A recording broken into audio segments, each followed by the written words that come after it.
Assalamualaikum warahmatullahi wabarakatuh. Selamat pagi semuanya. Baiklah, kita akan melanjutkan materi kita berikutnya, yaitu tentang regionalisasi kawasan dunia berdasarkan pusat pertumbuhan ekonomi. Yang pertama, regionalisasi dan regionalisme. Menurut Sumaat Maja, region merupakan suatu wilayah yang mempunyai karakteristik tertentu yang khas. Sedangkan regionalisasi adalah proses empiris yang menyelaraskan kebijakan berbagai bentuk kerjasama yang lebih erat menuju peningkatan koherensi dan konvergensi dalam wilayah geografis tertentu. Variabel-variabel kunci pada suatu model regionalisasi. Yang pertama, hasrat negara anggota regional untuk memperdalam kerjasama mereka. Yang kedua, modal sosial dalam hal identitas kolektif dan budaya deliberatif. Yang ketiga, lembaga-lembaga regional. Yang keempat, ruang lingkup dan kedalaman regulasi regional. Yang kelima, kepatuhan negara anggota terhadap regulasi regional. Regionalisme dapat dipahami sebagai suatu proses politik di mana negara-negara bekerja sama dan mengkoordinasikan kebijakan ekonomi mereka di seluruh kawasan. Salah satu metodenya adalah membentuk peraturan perdagangan regional yang memberikan akses istimewa kepada negara-negara anggota untuk memasuki pasar di wilayah tersebut. Uni Eropa sebagai bentuk regionalisasi di kawasan Eropa. Uni Eropa atau European Union merupakan regionalisasi yang berbentuk integrasi mendalam yang cenderung fokus pada suatu kelompok inti dalam sistem internasional. Nah, ini contohnya ya. Regionalisasi berbentuk integrasi dalam menyeratkan perubahan dalam hubungan antar negara dalam pembentukan posisi umum berhadapan dengan kelompok yang lain, setidaknya di bidang komersial. Regionalisasi berbentuk integrasi mendalam melampaui pengaturan perdagangan bebas.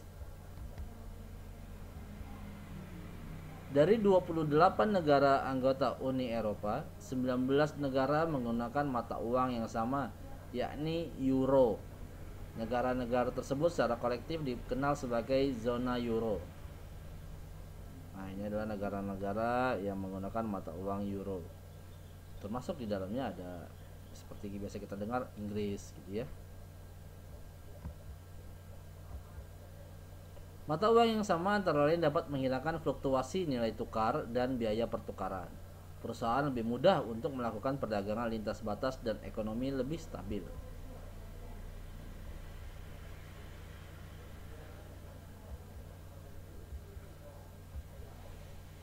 Pada Juni 2016, mayoritas penduduk Inggris memilih keluar dari Uni Eropa. Namun sesuai peraturan, Inggris baru akan resmi keluar dari European United di 2 tahun setelah mengajukan permohonan resmi. Contoh berikutnya itu AFTA, ASEAN Free Trade Area, dan MEA, Masyarakat Ekonomi ASEAN, sebagai bentuk regionalisasi di kawasan Asia Tenggara. Regionalisasi di kawasan Asia Tenggara didorong oleh MEA, Masyarakat Ekonomi Asia. Masyarakat Ekonomi Asia menawarkan iklim investasi yang menguntungkan bagi para investor. Dengan kondisi ini, jumlah perusahaan multinasional ASEAN semakin meningkat. ASEAN Free Trade Area atau disingkat dengan AFTA. AFTA merupakan kesepakatan perdagangan bebas antar negara yang tergabung dalam ASEAN.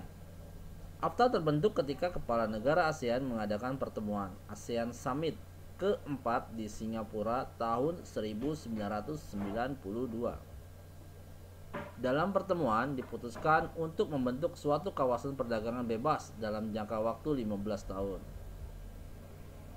Tujuan berdirinya AFTA antara lain yang pertama meningkatkan kerjasama ekonomi negara-negara anggota ASEAN agar tercipta pertumbuhan ekonomi yang merata dan berkesinambungan.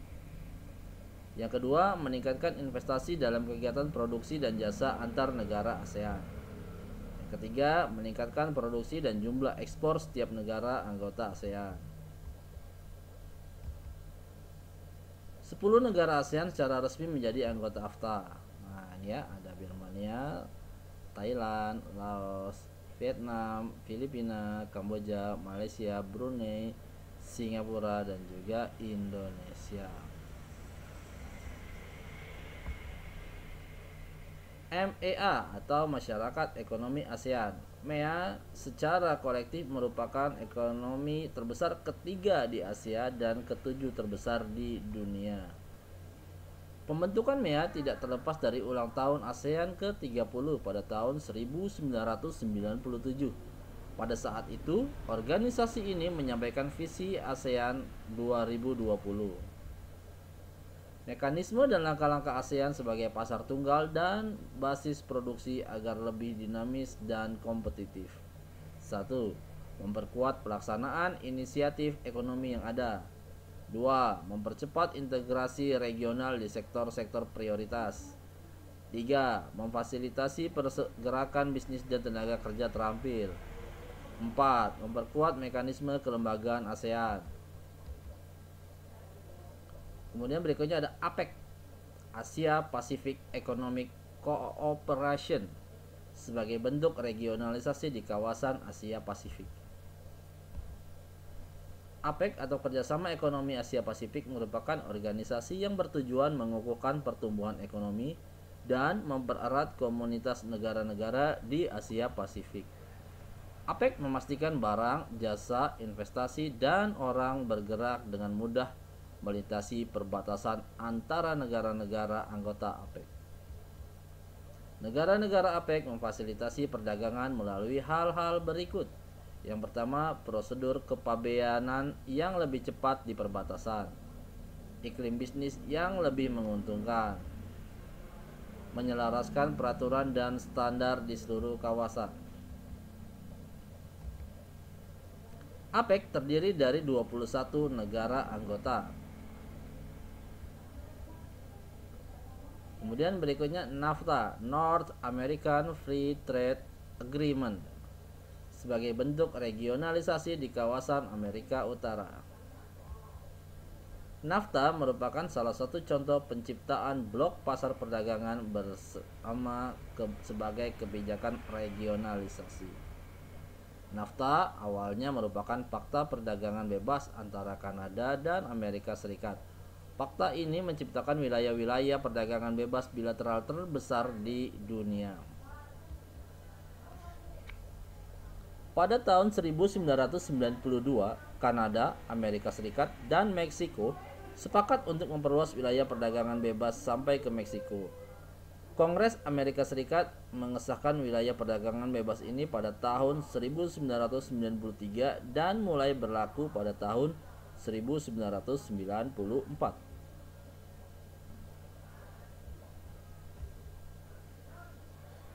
Bentuk-bentuk kerjasama negara maju dan berkembang di dunia. Kerjasama antar negara adalah hubungan antara suatu negara dan negara lain melalui kesepakatan untuk mencapai tujuan tertentu. Kerjasama antara negara maju dan berkembang di dunia biasanya digambarkan dengan istilah hubungan kerjasama utara dan selatan atau dikenal dengan North-South Cooperation.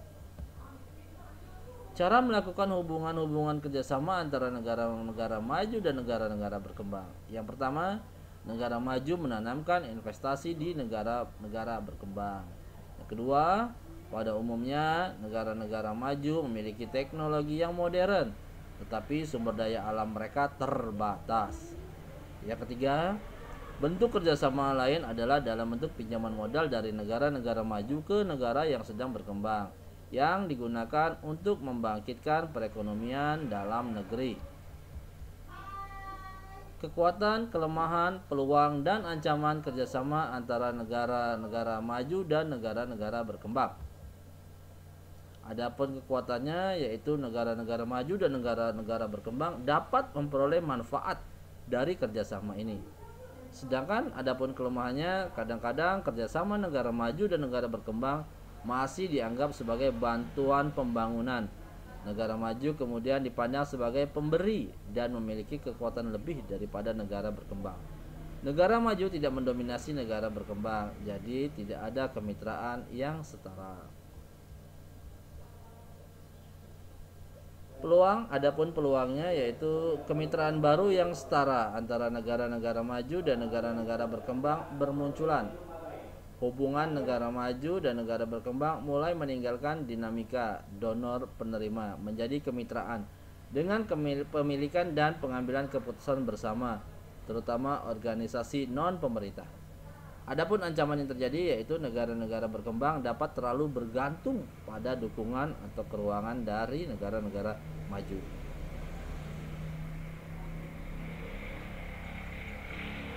Bentuk-bentuk kerjasama negara maju dan negara berkembang di dunia.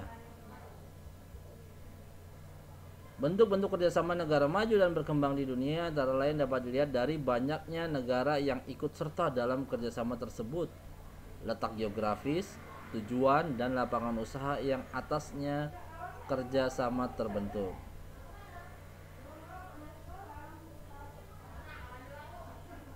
ASEAN merupakan salah satu bentuk kerjasama beberapa negara di kawasan Asia Tenggara.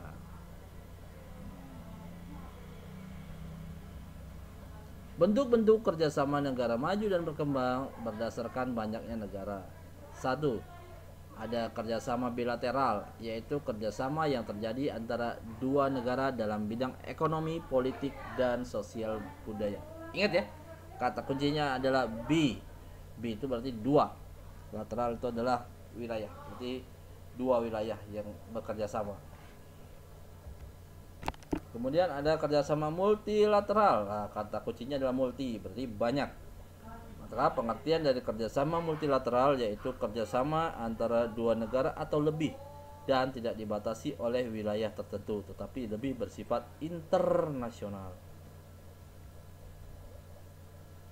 Bentuk-bentuk kerjasama negara maju dan berkembang berdasarkan letak geografisnya.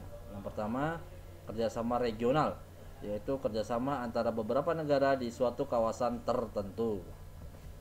Yang kedua, kerjasama interregional, yaitu kerjasama antara suatu kawasan dan kawasan lainnya di dunia.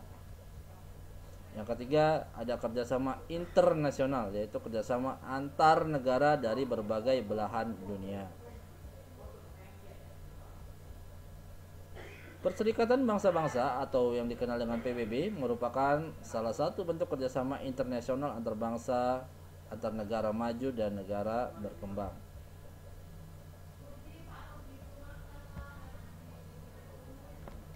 Oke, mungkin sampai di sini dulu pertemuan kita. Bapak akhiri, wabillahi taufiq wal hidayah. Wassalamualaikum warahmatullahi wabarakatuh. Jangan lupa dibuat resumenya setelah menonton video ini.